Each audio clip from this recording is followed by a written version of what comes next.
Hello दोस्तों, क्या हाल चाल। बढ़िया एकदम। आई रियली होप आप लोग बहुत अच्छे होंगे और मैं भी बहुत अच्छा हूं। और गर्मी थोड़ी ज्यादा पड़ रही है लेकिन कोई बात नहीं। ये वीडियो में हम लोग पढ़ने वाले हैं गिट एंड गिटहब के बारे में। अच्छा भैया, तो अभी तक काफी खूबसूरत सी हमारी बैकएंड वेब डेवलपमेंट की सीरीज जा रही थी। जो उस सीरीज को देख रहे हैं वेल एंड गुड, जो नहीं देख रहे हैं कोई बात नहीं, उस सीरीज को देख लीजिए अगर आप बैकएंड वेब डेवलपमेंट पढ़ना चाहते हैं। उसके अंदर हमने कंप्लीट नोट कंप्लीट कर दी है, एनपीएम वगैरह सब। सिर्फ एक वीडियो उसके अंदर बाकी रह गई है जिस जो है बेसिकली नोड जेएस की इनर वर्किंग के बारे में। बाकी सब कंप्लीट हो चुका है। इस वीडियो में हम नोड बैकएंड की बात नहीं कर रहे। एक्चुअली में ये जो वीडियो आ रहा है ये जस्ट बाद आ रहा है बैकएंड सीरीज के। तो कुछ लोग बोल रहे हैं कि भैया कि उससे रिलेटेड है। हाँ देखो, ऐसा है कि मैं चाहता हूं कि आप जो भी प्रोजेक्ट बना रहे हैं, चाहे वो फ्रंट एंड के बना रहे हो चाहे बैकएंड के बना रहे हैं, उनको आप या कोई भी छोटा सा सर्वर क्रिएट कर रहे हो, छोटा सा नोड जेएस में प्रोग्राम लिख रहे हो, कुछ भी लिख रहे हो, उसको आप अपने गिटहब में डालते जाएं और अपनी गिटहब की एक अच्छी सी प्रोफाइल बिल्ड करते जाएं। तो उसके लिए सबसे इंपॉर्टेंट ये है भाई साहब कि पहले हम गिटहब सीख लें। और गिटहब सीखने के लिए और या आपको सिखाने के लिए आज के वर्तमान कोडिंग एकेडमी के बहुत प्यारे से भैया जिनका नाम है गौरव त्रिपाठी, तो वो मैं ही हूं और कोई नहीं। तो इस वीडियो में हम लोग सीखने वाले हैं गिटहब के बारे में। ठीक है भाई साहब, तो वीडियो बहुत ही प्यारी होने वाली है। और बस 10 सेकंड में आपसे वक्त मांगता हूं। 10 सेकंड तो बोल दिया मैं, 10 सेकंड तो हो भी गए होंगे। बट बात ये है कि अगर वीडियो पसंद आ रही है तो प्लीज लाइक कीजिएगा, चैनल को सब्सक्राइब कर लीजिएगा और दोस्तों के साथ शेयर कर दीजिएगा और प्लीज कमेंट करिएगा। अगर आपने इस वीडियो में 30 कमेंट कर दिए, कितने कमेंट भाई साहब? 30 कमेंट, ज्यादा तो नहीं ना, बहुत कम है। इतने कमेंट अगर आपने कर दिए तो मैं इसमें पुल रिक्वेस्ट चीज सिखाऊंगा, क्योंकि इस वाले वीडियो में आपको मैं पुल रिक्वेस्ट नहीं सिखाने वाला। तो मैं आपको पुल रिक्वेस्ट के बारे में सिखाऊंगा कि हम दूसरों की रेपो में जाके कैसे पुल रिक्वेस्ट वगैरह भेज सकते हैं। दूसरों के एनपीएम में कुछ प्रोडक्ट उठाएंगे, कुछ हम दूसरे प्रोडक्ट उठाएंगे, उनके अंदर कुछ चेंजेस करेंगे, कुछ बग्स फाइंड करेंगे, फिर उसके लिए हम पुल रिक्वेस्ट भेजना सीखेंगे, कैसे हम दूसरे डेवलपर्स को पुल रिक्वेस्ट भेज सकते हैं। और बस क्या, शुरू करते हैं इस वीडियो को। तो चलिए भाई साहब, बहुत ज्यादा स्वागत है आप सभी का इस खूबसूरत से चैनल में। और मेरी शकल सामने दिख रही है आपको स्क्रीन पे, बहुत प्यारी खूबसूरत शकल, और लिखा हुआ है गिट एंड गिटहब वर्तमान कोडिंग एकेडमी। ठीक है भाई साहब, तो ये प्यारे से हमारे गिट भाई हैं और ये हमारे प्यारे से गिटहब भाई हैं। ठीक है भाई साहब, तो सीखेंगे गिट एंड गिटहब होता क्या है। तो चलिए सबसे पहले मैं इसकी प्रेजेंटेशन स्टार्ट कर देता हूं। देखिए, बात ये है कि कभी कभार, क्या भाई साहब, कभी कभार मेरे दिल में एक ख्याल आता है, कभी कभार मेरे दिल में ये ख्याल आता है कि गिटहब बनाया क्यों गया और बना दिया गया तो इसको पढ़ना क्यों है। चलिए भाई साहब, इसी के बारे में बात करते हैं।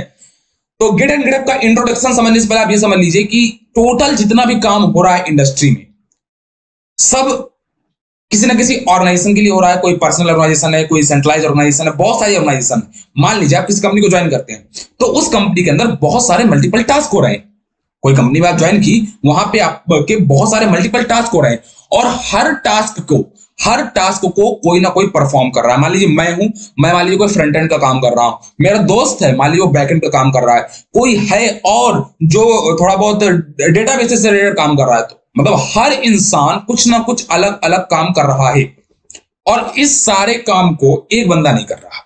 अभी क्या है, जैसे आप सीख रहे हैं तो आप तो सब कुछ सीख रहे हैं, फ्रंट एंड भी सीख रहे हैं, बैक एंड भी सीख रहे हैं, रिएक्ट भी सीख रहे हैं, सब कुछ सीख रहे हैं। बट इंडस्ट्री के अंदर ऐसा नहीं होता भाई साहब। इंडस्ट्री के अंदर ऐसा है कि ठीक है तुम भाई एक काम करो, तुम सर्वर से रिलेटेड प्रॉब्लम सॉल्व करो, तुम एक काम करो तुम डेटाबेस से रिलेटेड प्रॉब्लम सॉल्व करो, एक काम करो मैं फ्रंट एंड से रिलेटेड प्रॉब्लम सॉल्व करता हूं। एक टेस्टर होगा जो टेस्ट कर रहा होगा कि पूरा सॉफ्टवेयर सही से चल रहा है कि नहीं चल रहा। एक यूआई यूएक्स डिजाइनर होता है जो पहले पूरे सॉफ्टवेयर को डिजाइन कर रहा होता है। बहुत सारे मल्टीपल यूजर्स लोग काम कर रहे होते हैं। तो यूआई यूएक्स का भी साइड हटा दो, आ जाओ कोडिंग के अंदर।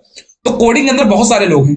अब बहुत सारे लोग हैं, वो मल्टीपल काम कर रहे हैं। अब हर काम कोई अलग बंदा कर रहा है और लास्ट में बनाना आपका सॉफ्टवेयर है। अच्छा, तो हर बंदे ने काम करके दिया और सबमिट कर दिया, कोड को दे दिया और बाद में उसको जोड़ दिया गया। ठीक है, अब इसी में एक पॉइंट और अंदर चलिए।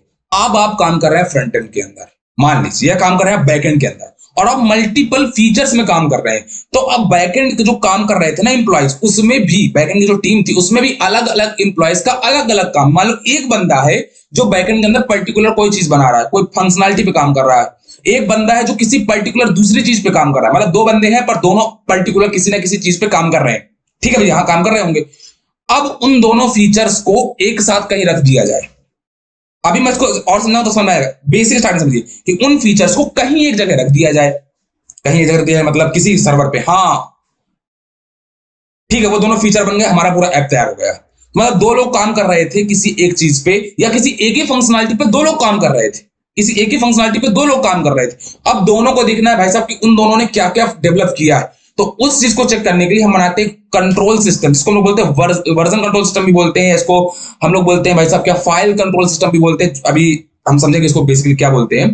तो उसके हेल्प से क्या करते हैं, फाइल ट्रैकिंग सिस्टम, सॉरी, जिसके हेल्प से आप ट्रैक कर सकते हैं कि भाई हाँ इतनी फाइल का काम कंप्लीट हो चुका है, इतना काम कंप्लीट हो चुका है, इतना हो चुका है। तो अब आपका ये जो पर्टिकुलर कोड है ये आपके कंप्यूटर पे नहीं, ये किसी सेंट्रल कंप्यूटर पे पड़ा हुआ है जहां से उस प्रोजेक्ट पर काम करने वाले सभी एम्प्लॉइज एक्सेस कर पा रहे हैं। अच्छा भैया ऐसा कुछ, हाँ मतलब मैं भी एक्सेस कर पाऊंगा, मेरा टीममेट भी एक्सेस कर पाएगा, हाँ, और उसके अलावा एक्सेस नहीं कर पाएंगे, नहीं। अगर कर रहा है तो उसके हम सीख लेंगे कैसे कराते हैं, बट अगर पब्लिक प्राइवेट इसके अंदर होता है जो हम समझेंगे अभी। बट बेसिक चीज ये है, आप इतना समझ लीजिए कि कुल मिला के काम ऐसा होता है, ठीक है। गिट एंड गिटहब के बारे में और आगे बढ़ाइए, ठीक है। आगे बढ़ते हैं, तो हम इस वीडियो में क्या क्या पढ़ने वाले हैं। सबसे पहले हम लोग पढ़ने वाले इंट्रोडक्शन कि गिट एंड गिटहब होता क्या है। फिर हम पढ़ने वाले हैं कि वर्जन कंट्रोल सिस्टम क्या होता है, क्योंकि अभी जब हम गिट एंड गिटहब पढ़ रहे होंगे ना तो वहां पे एक टर्मिनोलॉजी बहुत ज्यादा आने वाली, version control system, version control system, version control system. तो भाई साहब आप लोग बोलोगे ना फिर कि भैया पहले वर्जन कंट्रोल सिस्टम बता दो, तो उसके लिए हम ये भी पढ़ने वाले। फिर हम ये भी समझने वाले हैं कि वर्जन कंट्रोल सिस्टम दो टाइप के होते हैं, एक आपका सेंट्रलाइज्ड वर्जन कंट्रोल सिस्टम होता है, VCS मतलब वर्जन कंट्रोल सिस्टम, और एक आपका होता है डिस्ट्रीब्यूटेड वर्जन कंट्रोल सिस्टम, ठीक है। इसके बाद हम समझेंगे गिट आर्किटेक्चर। गिट में कमांड लिखना बहुत ज्यादा इजी भाई साहब, हम लिखना सीख लेंगे और पहले अपना कोड भी उठा के फेंक देंगे वापस भाई। लेकिन उससे पहले हम सीखने वाले हैं भाई साहब ये चीज कि हम गिट का आर्किटेक्चर क्या होता है, उसके बाद हम डाउनलोड वगैरह जो करेंगे समझेंगे, ठीक है। आगे चलते हैं, वेरी गुड। इंट्रोडक्शन आ चुका है भैया, इंट्रोडक्शन सुन लो। इंट्रोडक्शन बोल रहा है Git is popular version control system, it is used for tracking changes in file. अच्छा भैया मतलब बताओ, मतलब ये समझो कि मान लो मेरे पास एक कॉपी, ये मेरी कॉपी है, ये मेरी कॉपी है, ठीक है, ये मेरी कॉपी, इसके अंदर मैंने बहुत सारी चीजें लिख रखी है, ठीक है। मेरी ये कॉपी, इसके अंदर मैंने बहुत सारी चीजें लिख रखी है। क्या ये मेरी कॉपी, इसके अंदर मैंने बहुत सारी चीजें लिख रखी है। मान लीजिए मैंने आधी कॉपी, जैसे हम लोग करते थे अपनी इंजीनियरिंग लाइफ के अंदर कि आधी कॉपी में एक सब्जेक्ट, आधी कॉपी में एक सब्जेक्ट, ऐसे 2 कॉपी में 4 सब्जेक्ट मिटा दिए, या कुछ लोग तो एक ही कॉपी में सारे सब्जेक्ट मिटा देते हैं। तो अब हम क्या कर रहे हैं, हम हर पेज हम हर एक कॉपी के अंदर, हम हर एक सेक्शन के अंदर हर एक चैप्टर लिखते जा रहे हैं। मुझे कभी फ्यूचर में जाकर उस कॉपी को मुझे देखना है कि मैंने किस दिन क्या लिखा था, तो उसमें मैंने डेट डाल रखी होगी, चैप्टर का नाम डाल रखा होगा, तो मैं उस पर्टिकुलर डेट पे जाकर देखूंगा, उस चैप्टर पे जाकर देखूंगा, उस चैप्टर पे गया, उस चैप्टर के अंदर उस पर्टिकुलर डेट पे गया और मैंने देख लिया कि कितना कंटेंट मैंने पढ़ा था या कितना कंटेंट मैंने लिखा था। अच्छा भैया ये बात होती है, हाँ। वैसे ही आपके कंप्यूटर के अंदर होता है, आपने एक ऐप बना दिया, अच्छा, उसके अंदर मल्टीपल फाइल्स थी, जैसा मैंने आपको बताया था थोड़ी देर पहले, मल्टीपल लोग काम कर रहे हैं, मल्टीपल फाइल्स आ रही, उन सबका रिकॉर्ड कौन रखेगा कि किस दिन कौन सा फीचर बिल्ड हुआ था। अच्छा, इस फीचर के बिल्ड होने से ये बग आ गया था, अच्छा इस फीचर को अगर हटा दे तो ये बग सॉल्व हो जाएगा। अच्छा इतना होता, और भी चीजें होती, मान लीजिए और समझिए। अभी तो हम जब इसके बाद सेकंड वीडियो आएगी ना, अगर आपके कमेंट आ गए इसमें पुल रिक्वेस्ट और एडवांस गिट के बारे में समझेंगे, तब तो हम और अच्छी चीज समझेंगे। कमेंट करना जल्दी से, ठीक है। और सुनो मेरी बात ध्यान से, एक बात और समझो, ठीक है भैया। मैं ये बताने की कोशिश कर रहा था आपको कि मान लीजिए आप किसी एक ऐप को, आपने किसी एक वेबसाइट को क्रिएट किया, ठीक है भैया, उसमें आपने पहले एकदम बेसिक सी वेबसाइट क्रिएट कर दी और वो काफी अच्छी काम कर रही थी। अब आपने उस पर कोई एक नया फीचर ऐड कर दिया, भैया नया फीचर ऐड कर दिया, हाँ सच में बिल्कुल नया फीचर ऐड कर दिया, हाँ नया फीचर ऐड हो गया, चलो।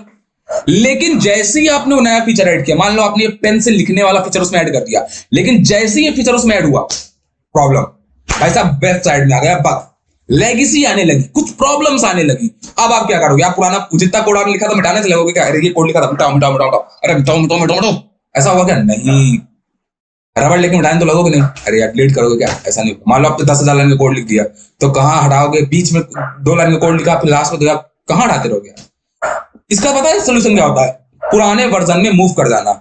मतलब जो प्रीवियस वर्जन चल रहा है, जो भी आपने चलाया चेंजेस करने के बाद, वो तो सही, उसमें बग्स है, लेकिन पुराना वर्जन सही चल रहा था, तो एक काम करो ना भाई, नए वर्जन से पुराने वर्जन में मूव कर जाओ। नए वर्जन में बग्स है, मैं मान गया भाई बग्स है, ठीक है भैया वेबसाइट नहीं चल रही, मुझसे गलतियों को मुझे क्षमा कर दो, क्षमा कर देना, माफ कर दीजिए अंकल जी, ठीक है माफ कर दिया अंकल ने। अब बात सुनो मेरी बात ध्यान से। उन्होंने बोला ठीक है बेटा काम करो, पुराना वर्जन चला दो, तो तुम क्या हटाने कोड जाओगे? नहीं, तुमने बोला ठीक है मेरे पास तो गिट की और गिटहब की पावर है, मैंने सीधे इस वर्जन से चेंज करके पहुंच गया उस वर्जन में। अभी जब हम समझेंगे आगे वर्किंग फ्लो के बारे में, नेक्स्ट वीडियो आएगी, उसमें वर्किंग फ्लो वगैरह समझेंगे, वो और एडवांस होगी गिट के अंदर। इसमें भी काफी चीज समझेंगे, पर वो एडवांस हो जाएगी एक लेवल आउट, तो उसमें हम लोग और समझेंगे ताकि वर्किंग ट्री कैसे काम करती है, ट्री कैसे बनता है गिट के अंदर, वही सब चीजें। लेकिन अभी उसके बारे में बात नहीं करें इस वीडियो में, बिल्कुल बेसिक है।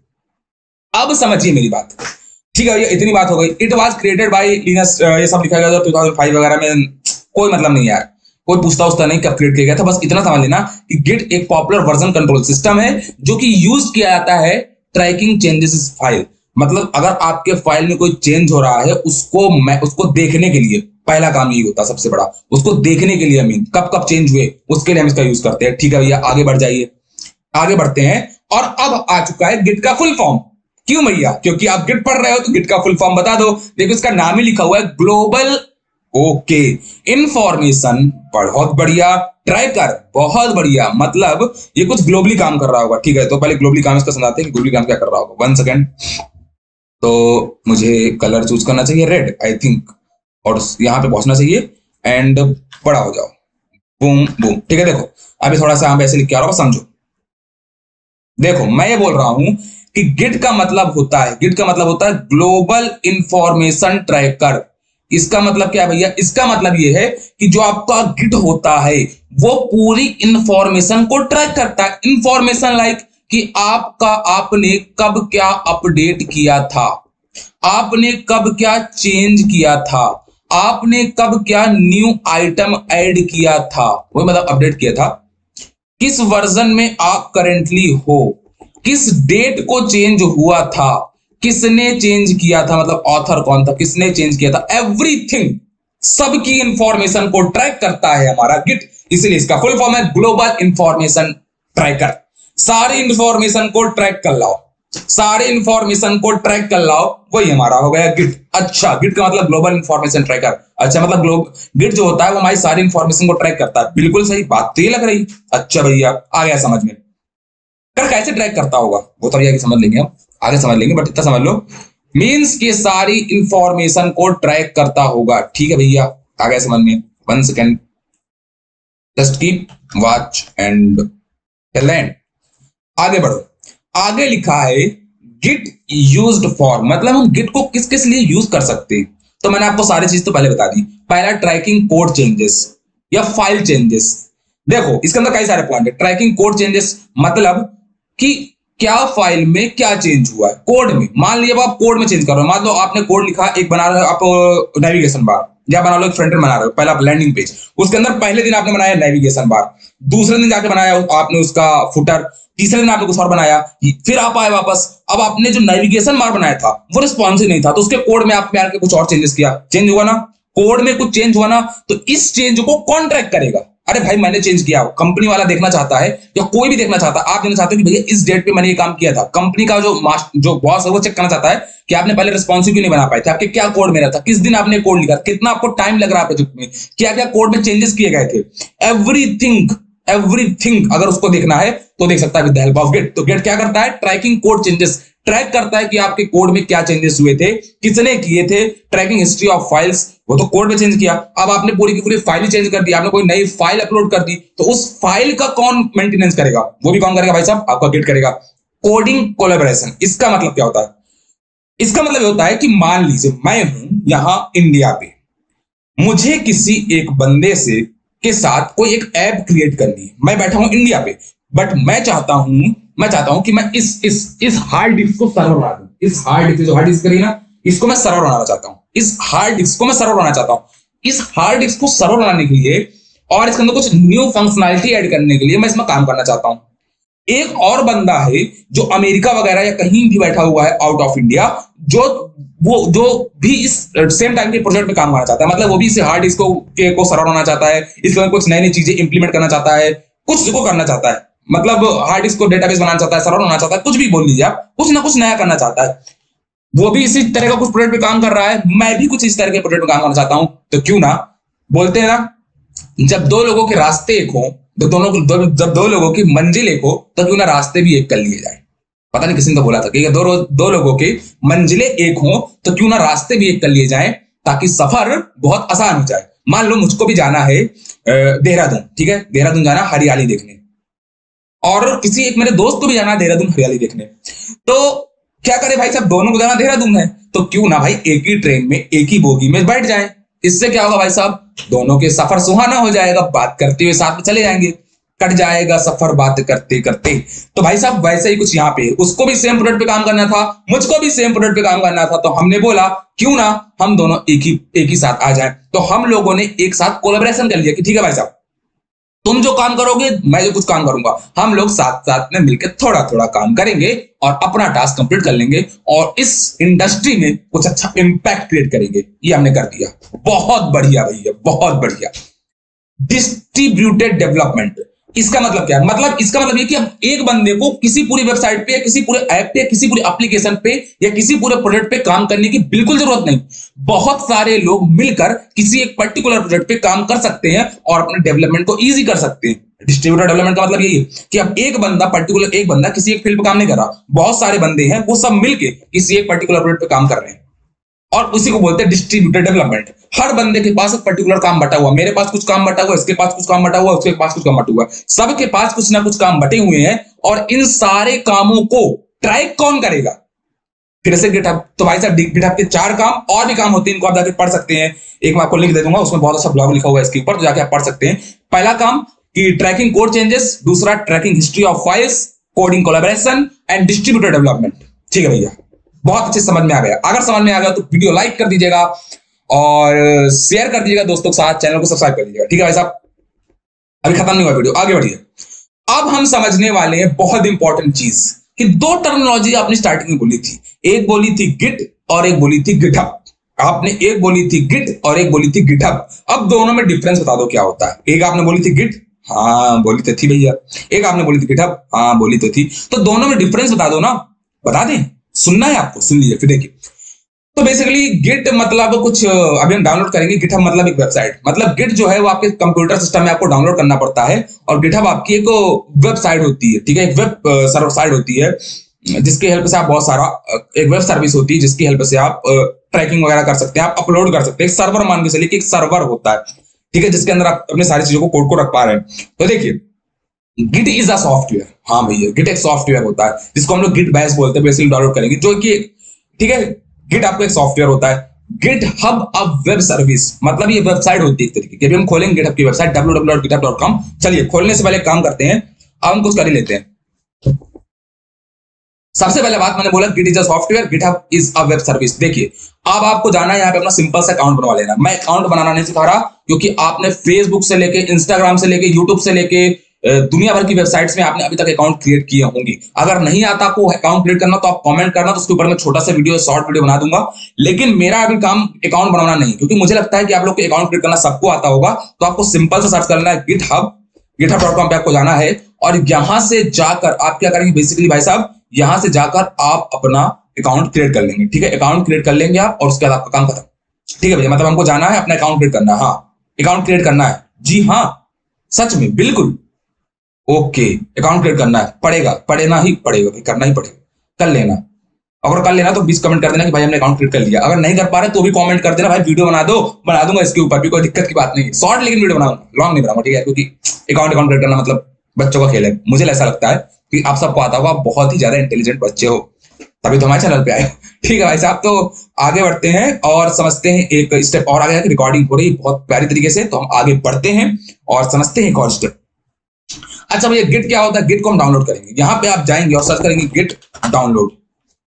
देखिए, आपके पास दूसरी वेबसाइट में जाएगी गिट डाउनलोड, ये आपको पहले मिलेगा गिट SCM की वेबसाइट, की ऑफिशियल वेबसाइट है। यहाँ पे आप जाएंगे, गिट डाउनलोड पे क्लिक करेंगे और क्लिक कर दिया। यहाँ पे आपको बहुत सारी चीजें मिलेंगी। आप चाहें तो आपका जो भी सिस्टम, अगर आप बहुत ज्यादा रिच हैं, बहुत ज्यादा अमीर हैं, तो आपके पास ऑफ कोर्स बात है कि माइक होगा, तो उसके लिए डाउनलोड कर लीजिएगा। अगर हमारी तरह हैं बिल्कुल एकदम छोटे छोटे बच्चे, तो भाई साहब यहाँ पे सीधे विंडो में आ जाएगा, विंडो में क्लिक कीजिएगा, हम विंडो यूजर ही भाई साहब, और यहाँ से आपको अपने सिस्टम की आर्किटेक्चर के हिसाब किया, 32 बिट सिस्टम था, सॉरी क्या था, 32 बिट सिस्टम का आर्किटेक्चर है, ये 64 बिट का है, उस हिसाब से आप इसको डाउनलोड कर सकते हैं। ठीक है, तो मैं यहाँ से इसको क्लिक करूंगा यहाँ से, एंड डाउनलोडिंग स्टार्ट हो जाएगी। मे बी अभी स्टार्ट नहीं हुई, स्टार्ट हो जाओ, स्टार्ट हो चुकी। तो यहाँ पे डाउनलोड होना स्टार्ट हो चुका है। जब तक ये डाउनलोड होता है तब तक हम कुछ और पढ़ लेते हैं, पढ़ने आए तो पढ़ते हैं भाई सब, ठीक, चलो। तो अब मैं बताने वाला हूं आपको, मैं आपको बता रहा था कि गिट एक सॉफ्टवेयर होता है और गिटहब एक होती है वेब सर्विस। अभी मैं आपको दिखाया वेब सर्विस क्या होती है, वहां पे पूरा वेबसाइट पे बना हुआ है, और गिट एक सॉफ्टवेयर होता है जिसको भी हमने इंस्टॉल, डाउनलोड करने की प्रोसेस पे लगा दिया, उसको भी इंस्टॉल भी करेंगे। Git is a command line tool. अच्छा, जैसे आपका CMD होता है, पावर सेल होता है, टर्मिनल होता है, वैसे ही आपका गिट भी एक कमांड लाइन टूल होता है। तो मतलब भैया जो गिट की कमांड होंगी उनको हम अपने कमांड लाइन से ले सकते हैं, देखेंगे। और GitHub is a graphical user interface. और गिटहब क्या होता है? Graphical user interface. आप देखिएगा, आपको पता है यूजर इंटरफेस के बारे में, तो थोड़ी सी बात समझिए। यूजर इंटरफेस का मतलब होता है जो चीज यूजर को दिख रही है, और यूजर एक्सपीरियंस का मतलब होता है उस चीज को चलाने में यूजर कैसा एक्सपीरियंस कर रहा है। चलिए यूआई इसके बारे में बता दिया।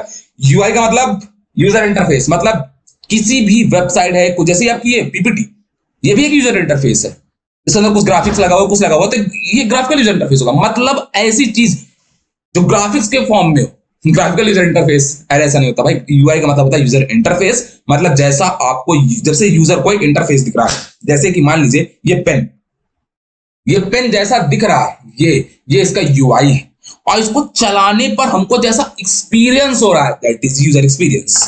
तो देखिए भाई साहब, यहाँ पे मैंने बता दिया कि Git is a command line tool और गिटहब होता है एक ग्राफिकल यूजर इंटरफेस। अच्छा भैया, ठीक, बहुत बढ़िया। अब ये थोड़ा सा एंटीवायरस पड़ा हो इसलिए प्रॉब्लम क्रिएट करेगा, कोई बात नहीं, यहाँ से ठीक।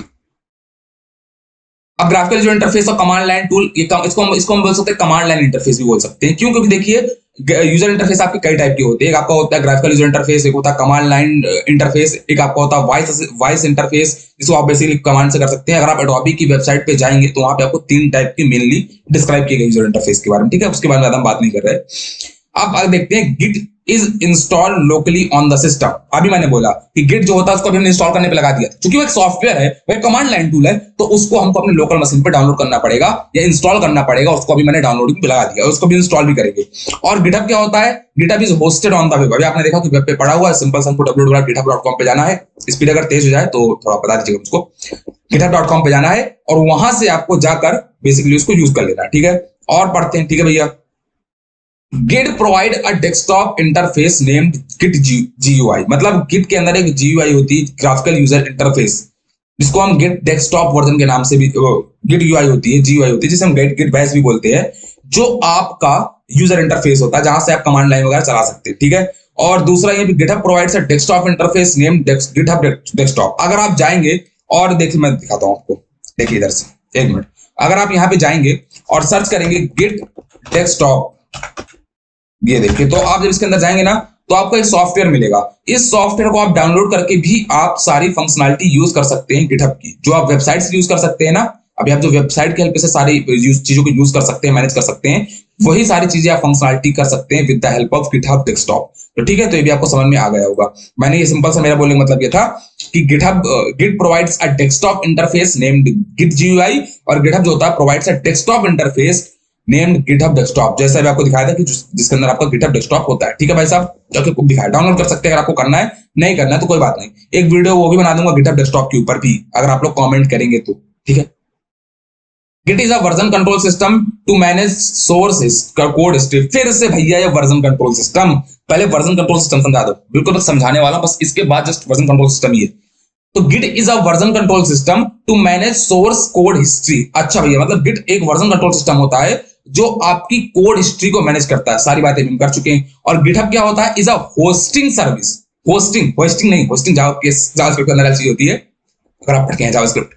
तो GitHub is a hosting web service, hosting service for Git repositories मतलब एक, आप समझ लीजिए ऐसा फाइल टाइप का जगह है जहां पे आप सारा का सारा कुछ रख रहे हो। जहां पे आप कुछ रख रहे हो ना, उसको रिपोजिटरी बोलते हैं। जहां पे आप कुछ अपना कोड रख रहे हो, कोई फाइल रख रहे हो, उसको रिपोजिटरी बोलते हैं। आप सर्च कर लेना इसको, मीनिंग इसका क्या होता है, ठीक है? मतलब रेपो मतलब रिपोजिटरी मतलब होता है जहां पे आप अपना कोड वगैरह कुछ भी रख रहे हो, फाइल रख रहे हो, कोड रख रहे हो, उस चीज को हम लोग बोलते हैं repository. GitHub is a hosting service for Git repository. जो भी आपकी कोड बनती है ना, जो फाइलें बनती है, उसकी रिपोजिटरी बनती है, और उसको आप जहां रखते हो, कहां रखते हो उसको बेसिकली आप GitHub में, क्योंकि GitHub आपका एक होता है डिस्ट्रीब्यूटेड वर्जन कंट्रोल सिस्टम। इसके बारे में बात करेंगे, ठीक है?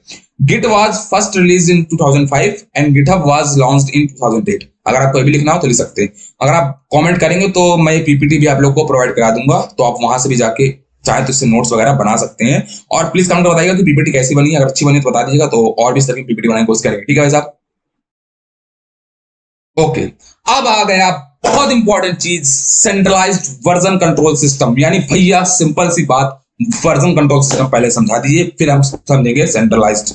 लेकिन उससे पहले हमने डाउनलोड कर लिया था अपना गिट को, तो फटाफट से इसको इंस्टॉल कर लेते हैं, ठीक है? इंस्टॉल करने के लिए हम आगे बढ़ते हैं, क्लिक करते हैं इंस्टॉलिंग बटन पे, and it will take some time.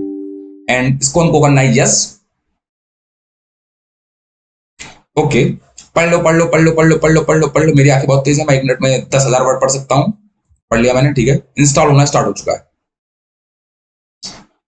ओ मेरी जोहरा जबी तुझे मालूम नहीं, ये मेरा कोड लिखने का तरीका।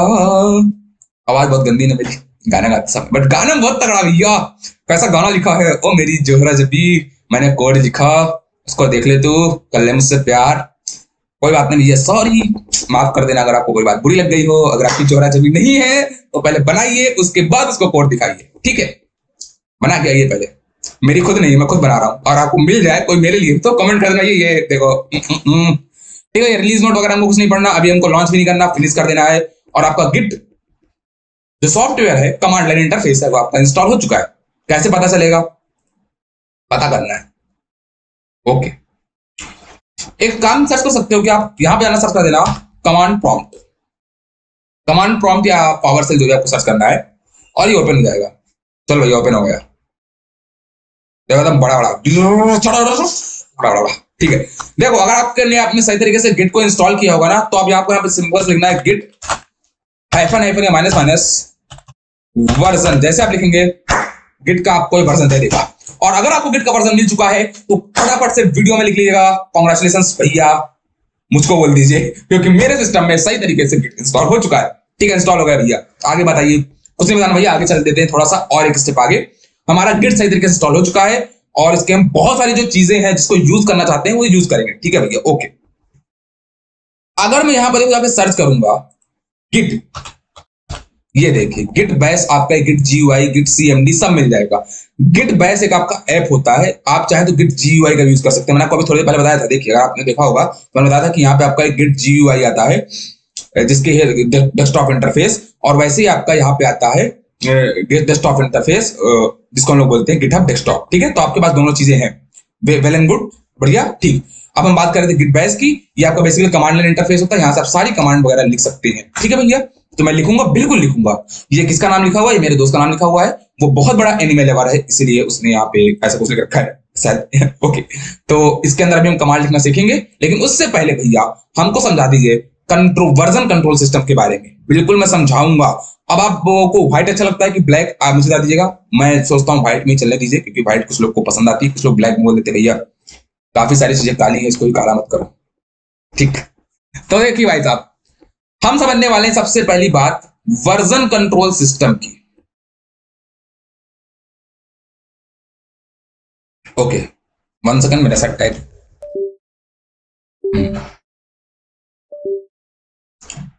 हम समझने वाले हैं वर्जन कंट्रोल सिस्टम, जिसको मैं शॉर्ट में बोला करूंगा VCS, वर्जन कंट्रोल सिस्टम।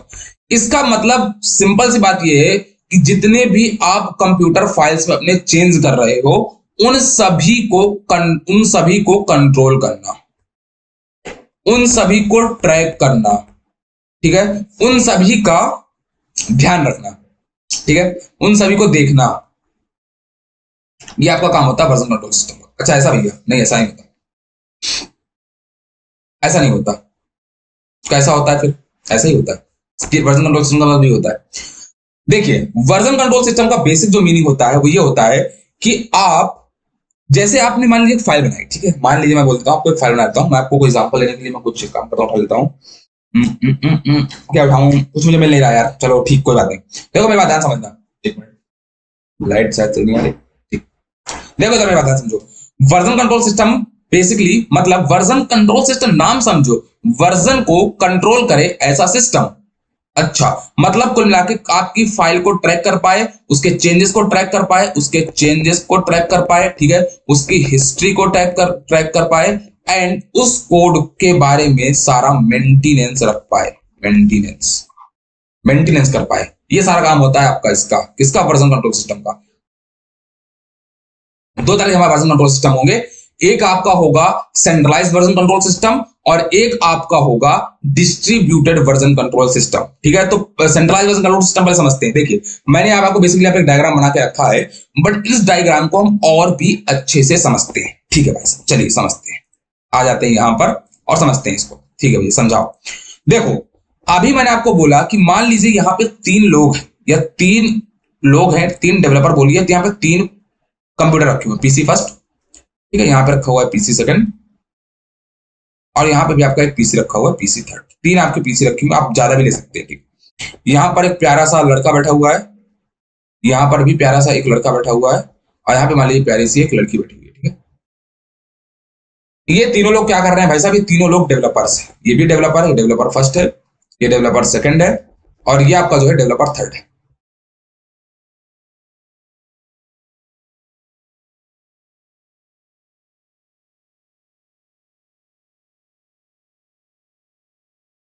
एक सेकंड, ओके।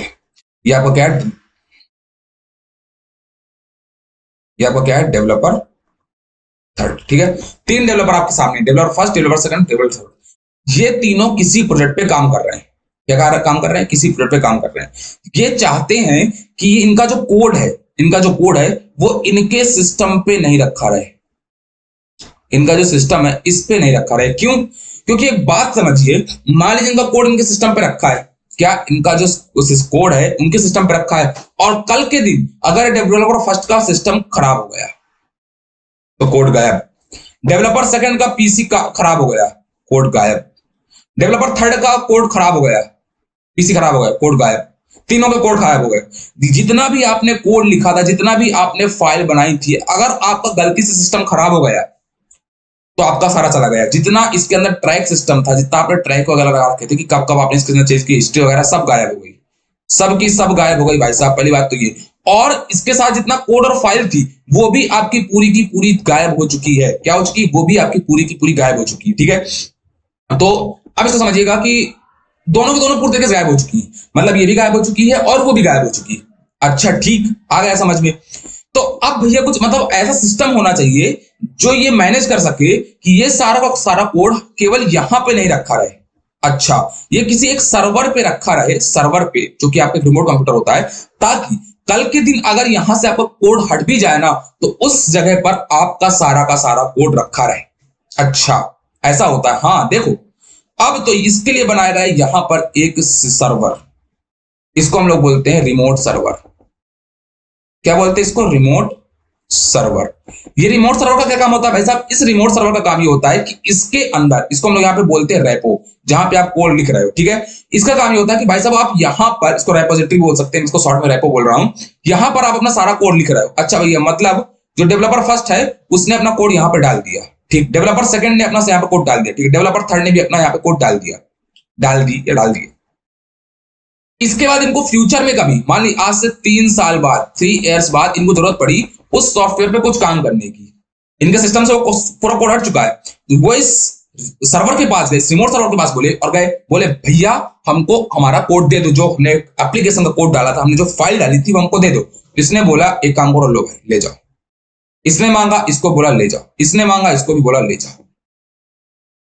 इसी को हम लोग बोलते हैं सेंट्रल वर्जन कंट्रोल सिस्टम या सेंट्रलाइज्ड वर्जन कंट्रोल सिस्टम, यानी जिसमें एक सेंट्रल सर्वर होता है जहां पर आपका सारा कोड रखा जाता है, जहां पर आपका सारा, अब यहां अगर आपको कोई चेंजेस वगैरह देखने हैं ना तो अब आप यहां पे जाके देखोगे, ये आपका पूरा का पूरा ट्रैक करेगा पूरे चेंजेस वगैरह को।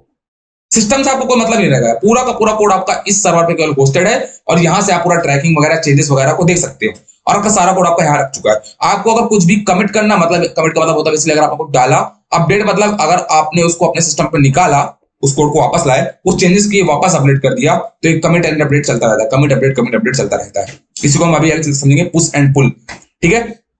इसका मतलब क्या होता है बेसिकली? मतलब ये कि आपका जो भी कोड था उसको आपने किसी एक रिमोट, एक सेंट्रल सर्वर के अंदर जाके रख दिया है और उसकी हेल्प से आप सारे कोड को मैनेज कर रहे हैं, ट्रैक कर रहे हैं। It is called central version control system, ठीक है भैया, ओके। ये हमने समझाया था आपको, सिस्टम सर्वर बोल दिए, कुछ भी बोल दिए, ये आपका सारा का सारा मैनेज कर पाता है, ठीक है, वेरी गुड। अब आपका आता है डिस्ट्रीब्यूटेड वर्जन कंट्रोल सिस्टम। इसका मतलब क्या होता है? ठीक है भैया समझो, इसको भी समझा देते हैं, ठीक है, देखो समझो। कभी कहना चाहता है कि अब आप उनको समझा दो डिस्ट्रीब्यूटेड वर्जन कंट्रोल सिस्टम। क्या समझा दो भैया? डिस्ट्रीब्यूटेड वर्जन कंट्रोल सिस्टम, ठीक है। हैंड राइटिंग मत जाना, बहुत ही ज्यादा खराब है मेरी, ओके, बहुत बढ़िया। आपसे ज्यादा भैया हमारी खराब है, बहुत बढ़िया। देखो मान लीजिए अब आपके दो डेवलपर है, ठीक है। आपका पहला डेवलपर यहाँ पे, उसका पीसी यहाँ पे बना हुआ है, ये मान लीजिए आपका पीसी फर्स्ट है, जहां पे एक मान लीजिए मैं गौरव, ठीक है, गौरव। और यहां पे मान लीजिए आपका एक और है, जो कि आपकी मान लीजिए यहां पे मेरी बैठी हुई है गर्लफ्रेंड,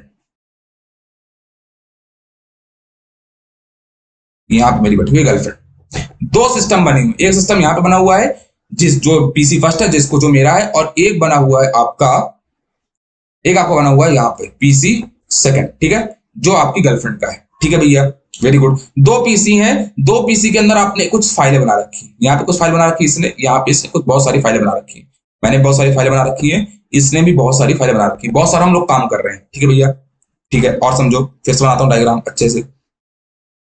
यहाँ पर पीसी फर्स्ट है, यानी डेवलपर फर्स्ट यहाँ पे बैठा हुआ है, इसको बोल दीजिए, और यहाँ पे आपका बैठा हुआ है डेवलपर टू, ठीक है, यहाँ पे आपका बैठा हुआ है डेवलपर, ठीक है। दोनों डेवलपर किसी एक प्रोजेक्ट पे कर रहे हैं काम, उनने काम किया, कुछ चेंजेस किया, कुछ रखा, एक एप्लीकेशन बनाया। वो चाहते हैं कि इसको हम कहीं पे रख दे, रख दे मतलब कहीं पे डाल दे, मतलब एक वापस से एक रेपो पे इसको रखना चाहते हैं, कहां पे रखना चाहते हैं, रेपो पे। अभी तक क्या करते थे, डायरेक्ट पीसी से, सेंट्रलाइज्ड वर्जन कंट्रोल सिस्टम में डायरेक्ट आप अपने पीसी से निकाल के इस रिमोट सर्वर पे, आपका जो रिमोट सर्वर था यहां पे जाके आप डायरेक्ट रख देते थे, इस रिमोट सर्वर पे आप डायरेक्ट जाके रख देते थे भाई साहब। लेकिन अब ऐसा नहीं होगा भैया। तो भैया अब कैसा होगा, आप समझो ना कैसा होगा, मतलब अब ऐसा होगा कि अब आप डायरेक्ट जाकर अपना कोड यहां पे नहीं रखेंगे, आपकी लोकल मशीन भी कुछ काम करेगी, अब लोकल मशीन भी इन्वॉल्व होगी। आपने पिछली बार लोकल मशीन से सारा काम ही खत्म कर दिया था, बट इस बार ऐसा नहीं होगा, इस बार आपकी लोकल मशीन भी इन्वॉल्व होगी। कैसे भैया, देखो अब आपने कोई भी फाइल बना दी, ठीक है, तो ये अब आपका बन गया पूरा का पूरा एक हायरार्की। अब ये डेवलपर पीसी निकल आएगा, ये पूरी की पूरी एक हायरार्की कहलाएगी। इसके अंदर मान लीजिए यहां पे आपका बन गया पीसी, ये डेवलपर फर्स्ट का पीसी, ये यहां पे डेवलपर टू का पीसी, ये यहां पे पीसी बन गया। वो क्या करेगा, वो पहले एक लोकल रेपो बनाएगा अपने कंप्यूटर पे। क्या बनाएगा भाई साहब, लोकल रेपो, लोकल रेपो। यहां पर भी क्या होगा, पहले एक बनेगी आपकी लोकल रेपो, क्या बनेगी भाई साहब, एक लोकल रेपो। जैसे अभी तक आपकी बन रही थी सेंट्रलाइज्ड में रेपो, वो बनी है अभी भी, वो गई नहीं है भाई साहब, वो रिमोट सर्वर आपका वो अभी बना हुआ है। बट अब इस केस में क्या हुआ डिस्ट्रीब्यूटेड वर्जन कंट्रोल सिस्टम में, कि इसमें आपके कंप्यूटर सिस्टम में, किसके, आपके स्वयं के कंप्यूटर सिस्टम में भी एक क्या बन गई भाई साहब, लोकल रेपो बन गई। आपके भी कंप्यूटर सिस्टम में एक रेपो बन गई, एक यहां पे बन गई। क्या करेंगे, जब डेवलपर फर्स्ट अपना कोड को डालना चाहता है यहां पर, तो सबसे पहले वो अपनी लोकल मशीन में इसको करेगा कमिट। क्या करेगा भाई साहब, कमिट। और कोई चेंजेस वगैरह करेगा तो उसको हम लोग बोलेंगे अपडेट। कमिट अपडेट करेगा पहले अपने लोकल मशीन में, सेम यहां पे भी होगा। पहले जितना भी कमिट होगा, मतलब आप जो भी कोड डालें, कमिट मतलब इसलिए आप भेज रहे हो अपना कोड को, और अपडेट मतलब आप कुछ चेंजेस कर रहे हो, कुछ अपडेट, अपडेट कुछ मतलब कुछ चेंजेस कर रहे हो भी, आप इसको आगे समझ जाओगे जब पुश पुल समझोगे। कमिट मतलब होता है इसलिए आपने अपने कोड को भेज दिया, आप डालना चाह रहे हो कि ठीक है हमारा कोड तैयार भाई साहब, इसको ले जाओ उठा के। और अपडेट का मतलब होता है कि आपने उस कोड के अंदर कुछ चेंजेस कर दिए फिर उसको कमिट किया। तो पहले कमिट होता है, फिर अपडेट होता है, कमिट अपडेट चलता रहता है। वैसे वहां पे चलता है पुश एंड पुल। अब आपके सारा कोड आपका लोकल एक रेपो पे आ चुका है, जो ये फाइल जो है वो आपकी मशीन पे ही बनी हुई है। कहां बनी हुई है, आपके मशीन पे ही बनी हुई है। कहां बनी हुई है फाइल, आपकी मशीन पे बनी हुई है। अब आप क्या करेंगे, अब आप इस लोकल रेपो से अपना सारा कोड निकाल के यहां पर डाल देंगे अपने वर्जन कंट्रोल सिस्टम में, जिसको हम लोग बोलते हैं पुश करना। और जब यहां से इसको निकाल के वापस अपने रेपो पे लाएंगे तो इसको बोलते हैं पुल करना। पुश मतलब ढकेलना, पुल मतलब खींचना। पुश मतलब ढकेलना, पुल मतलब खींचना। तो अब आप यहां से पुश पुल कर रहे हैं, सेम चीज ये भी करेगा। यहां से भेजेगा तो पुश पुश, जब यहां से लाएगा तो उसको बोलेंगे पुल। तो यहां से आपका पुश एंड पुल का जितना भी काम है सब चल रहा है। पुश मतलब आपने कोड को भेज दिया, पुल मतलब आप वहां से कोड ले आए। अच्छा भैया, मतलब पुश पुल ऐसा काम करेगा, ऐसे तो काम कर रहा है। बहुत बढ़िया, समझ में आ गया कुछ हद तक, तो आना ही चाहिए था, यही तो काम है।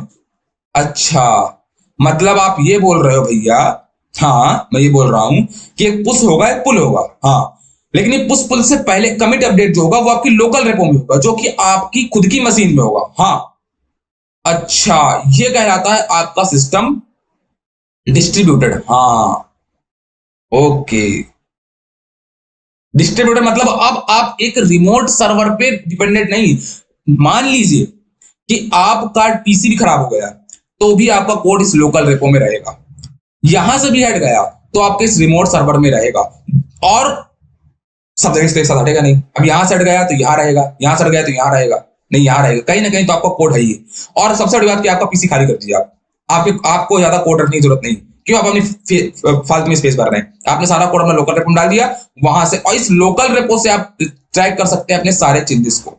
क्या कर सकते हैं? इस लोकल रेपो काम होता है कि अब आप अपने मशीन से भी सारे चेंजेस को ट्रैक कर सकते हैं। अब आपको किसी केवल सर्वर पर जाने की जरूरत नहीं, आप चाहें तो इस लोकल रेपो से भी अपने सारे ट्रैफिक को चेंज कर सकते हैं। And this is called the distributed version control system. और आपका जो गिट होता है वो आपका होता है एक distributed version control system.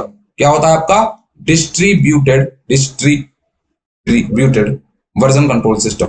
Version control system क्या होता है आपका? गिट। एंड गिटहब आपका होता है सेंट्रलाइज्ड। गिटहब का जो गिटहब होता है आपका, क्योंकि वो सेंट्रल पे बना हुआ है, सेंट्रल सर्वर, तो आपका होता है एक सेंट्रल सर्वर। क्या होता है आपका? एक सेंट्रल सर्वर। ठीक है भाई साहब, वेरी गुड। रिकॉर्डिंग हो रही है? ठीक, वेरी गुड, बहुत बढ़िया। अब हम आगे बढ़ते हैं। ये मैंने एक बहुत अच्छी इमेज निकाली, इसकी आपको लिंक दे दूंगा। बेसिकली वहां पे पड़ी हुई थी कि गिट के पहले की दुनिया और गिट के बाद की दुनिया। इसको समझो।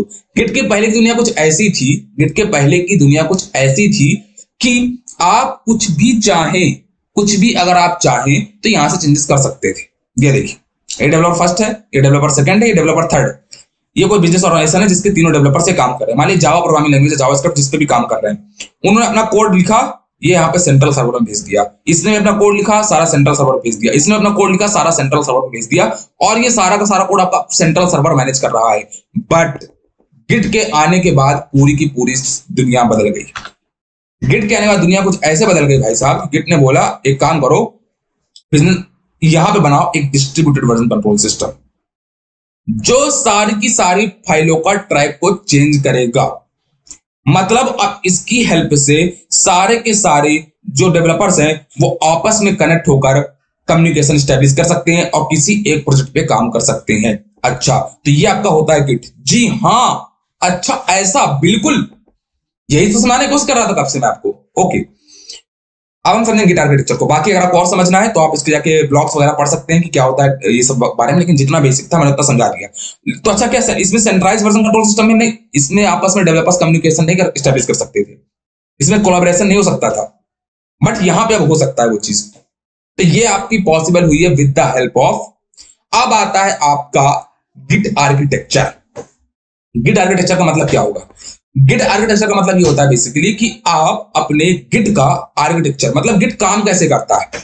तो एक होता है गिट क्लाइंट और एक होता है गिट सर्वर। गिट सर्वर मतलब आपका जहां पे कोड जाके रखेगा, और गिट क्लाइंट मतलब जहां पे आपका यूजर काम करेगा। ओके, तो अब गिट आर्किटेक्चर आपका काम कैसे करता है? इसके पहले कि हम अपना कोई भी प्रोजेक्ट गिटहब पे होस्ट करें, उसको गिट के हिसाब से उसके अंदर मैनेज वगैरह करने की चीजें सीखें, उससे पहले हम ये सीख लेते हैं गिट का आर्किटेक्चर क्या होता है। ठीक भैया, सीख लेते हैं। चलो वापस से आ जाओ, सीखते हैं। ठीक है, तो सिखा दी भैया क्या होता है। देखिए, जो आपका गिट का आर्किटेक्चर होता है ना, वो तीन चीजों पर बेसिकली काम करता है। ठीक है, बहुत शानदार।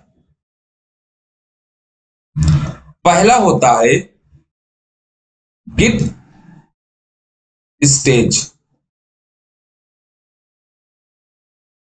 इसके पहले भी दिया आता है इनिशियलाइज करना गिट को। फिर होता है स्टेजिंग एरिया पे ले जाना, फिर होता है कमिटिंग एरिया पे ले जाना। ये देखिए मैं आपको समझाता हूँ। सबसे पहले आता है वर्किंग एरिया, फिर आता है स्टेजिंग एरिया, फिर आता है लोकल रेपो। लोकल रेपो वाला जो मैंने आपको बताया कि लोकल रेपो कैसे बनती है, अभी लोकल रेपो वाला समझा के आया हूं। तो सबसे पहले आपका बनता है जो, वो बनता है आपका वर्किंग एरिया। Working area. दूसरा आपका बनता है स्टेजिंग एरिया, स्टेज एरिया। और तीसरा जाता है आपका जो आपका जाता है कोड लोकल रेपो में। ठीक है, और इस लोकल रेपो के बाद आप पुश कर देते हो अपना कोड को एक सेंट्रल सर्वर पे, जो कि आपका होता है गिट हब। ठीक भैया, मतलब सबसे पहले था वर्किंग एरिया। ठीक, देखो गिट का आर्किटेक्चर समझो। देखो गिट आपका काम कुछ ऐसे करता है। गिट के पास पहले यहां पे आपका आता है working area. Working area. Working area के बाद हम एक स्टेप आगे बढ़ते हैं, हम यहाँ पे पहुंचते हैं स्टेज एरिया में, जिसको हम लोग बोलते हैं स्टेजिंग एरिया। क्या बोलते हैं? Stage area. और यहां से आप जाते हैं लोकल रेपो के अंदर, यहां से आप जाते हैं लोकल रेपो के अंदर। और इस लोकल रेपो के बाद यहां पे आपका बेसिकली बना होता है सेंट्रल सर्वर, सेंट्रल सर्वर। ठीक है, क्या बना होता है यहाँ पे आपका? Central server. और यहां से आप सारा का सारा कोड, जितना भी आपका कोड होता है, सारा का सारा कोड आप यहां से अपने इस सेंट्रल सर्वर में भेज देते हो, जिसको आप लोग बोलते हो पुश करना। और जब इस सेंट्रल सर्वर से आप कोड निकाल के वापस से वर्किंग एरिया में लाते हो तो उसे हम लोग बोलते हैं पुल करना। क्या बोलते हैं? पुल करना। तो पुश मतलब जब आप लोकल रेपो से अपना सारा सारा कोड सेंट्रल सर्वर में भेज रहे हो, और जब सेंट्रल सर्वर से उसको वर्किंग एरिया में ला रहे हो तो आप यूज करते, उसे बोलते हैं पुल करना। वर्किंग एरिया कैसे क्रिएट करते हैं? एक कमांड होती है जिसको हम समझेंगे गिट इनिट। जैसे हम गिट इनिट करते हैं तो हम लोग क्या कर देते हैं भाई साहब, हम लोग अपने वर्किंग एरिया में पहुंच जाते हैं, हम इनिशियलाइज कर देते हैं गिट को। जब हमको स्टेज एरिया में जाना होता है तो हम एक चलाते हैं कमांड गिट ऐड और डॉट। इसका मतलब होता है सारी की सारी फाइलों को स्टेजिंग एरिया पे ले जाओ। और जब हमको गिट लोकल रेपो में जाना होता है तो हम करते हैं गिट कमिट। अभी सारी कमांड हम समझेंगे। तो बेसिकली इस तरीके से आपको गिट काम करता है। पहले वर्किंग एरिया को लाने में, क्रिएट करने के लिए गिट इनिट कमांड चलानी पड़ती है। उसके बाद स्टेजिंग एरिया पे लाने के लिए आपको गिट ऐड डॉट लिखना पड़ता है, जिससे आपकी सारी की सारी फाइल स्टेजिंग एरिया में आ जाए। एंड तीसरा आपका होता है लोकल रेपो, जिसके लाने के लिए आपको गिट कमिट कमांड चलानी पड़ती है, जिससे आपका पूरा का पूरा जो सिस्टम है वो, मतलब जितना आपकी पूरी फाइल है वो लोकल रेपो में पहुंच जाए, और उसको आप पुश कर देते हो एक सेंट्रल सर्वर के अंदर। ठीक भाई साहब, अगर समझ में आ चुका है तो वीडियो लाइक कर दीजिएगा।